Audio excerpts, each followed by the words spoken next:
विधानसभेचे त्यांनी जे काय केलं ते त्यांचा दोष नाहीये.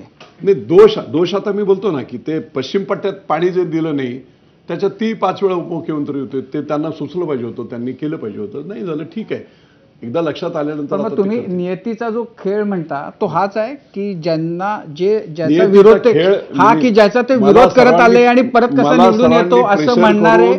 मला लढू दिलं नाही, जर तो मी लढलो असतो तर मग नियतीचा खेळ लक्षात आला. नाही, पण हाही नियतीचा खेळ तुम्हाला वाटत असेल ना की ज्या अजित पवारांनी असं म्हटलं होतं की विजय शिवतारे परत निवडून कसा येतो बघतो, तर त्या विजय शिवतारेंकडे मदतीची याचना करावी लागणं.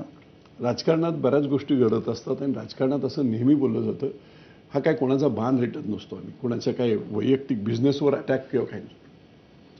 कोणी कोणाचाच कायमचा मित्र नाही, कोणी कोणाचाच कायमचा दुश्मन नाही. ही वस्तुस्थिती आहे. प्रॅक्टिकल गोष्टी लक्षात घेऊन समाजाला कोण रिझल्ट देऊ शकेल. आता मी असं म्हणतो की आत्तापर्यंत त्यांनी पुरंदरवर लक्ष दिलं नव्हतं. आता सुनेत्रा वहिनी लढतात म्हटल्यानंतर त्यांना जे जे इश्यू सांगितले त्याच्यावर ताण रिझल्ट येतील, ते 100% रिझल्ट येतील, मला खात्री आहे. म्हणजे उतरोलीसारख्या गावामध्ये MIDC 750 एकर 93 साली आरक्षण झालेलं आहे. 8% ॲक्विशन होऊन तिथे फॅक्टरी झालेल्या आहेत. मला सांगितलं लोकांनी, एका मिनिटात त्यांनी केलं की आपण ताबडतोब हे झाल्याबरोबर आणि करणार नाही. साधी गोष्ट हो, दौंडला 25-30 हजार लोक पुणे आणि पिंपरी चिंचवडला नोकऱ्यांसाठी येतात. दौंडवरून लोकल सुरू करणे काही मोठी गोष्ट नाही आहे, लक्ष नाही कोणाचं. जसं ह्या पश्चिम पट्ट्याचं बारामतीचं मी सांगितलं, दौंडचं सांगितलं, हे इथे ह्या भोरमधलं उतरोलीचं सांगितलं. भोरमध्ये 3 उपसा सिंचन योजना, तिथे कधीच पाणी जाऊ शकत नाही असं त्यांनी काम थांबवलं गुंजवणीचं, आणि 3 उपसा सिंचन मी मंत्री असताना त्याला तत्वता मान्यता दिली, देवेंद्र फडणवीस मुख्यमंत्री दिली. पुढे महाविकास आघाडीच्या काळात ते ठप्प झालं. आता मी ते सांगितलं अजितदादांना की ह्या 3 योजना दिल्या तर वेल्हे, वाजेघर, वांगणे आणि शिवगंगा खोरे ह्या 3 उपसा सिंचन 300, 200, 400 कोटीचे आहेत.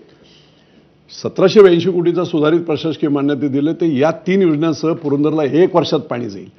आता त्यांच्या लक्षात आणलं आहे, फायनान्स मिनिस्टर आहेत. निश्चित एकदा त्यांना माहीत पडलं, ते पहिले बारामती विधानसभेपुरते मर्यादित होते. लोकसभा म्हणजे उपमुख्यमंत्री असले तरी सुद्धा. आता तसं तर मग मी तर कित्येक वेळा बोललेलो आहे की या राज्याचं दुर्दैव आहे की जो कोणी मुख्यमंत्री झाला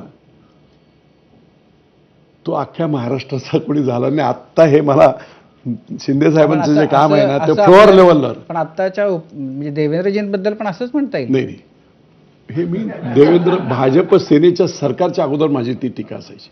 मी अगदी 7 वर्ष मी शिवसेनेचा प्रवक्ता होतो.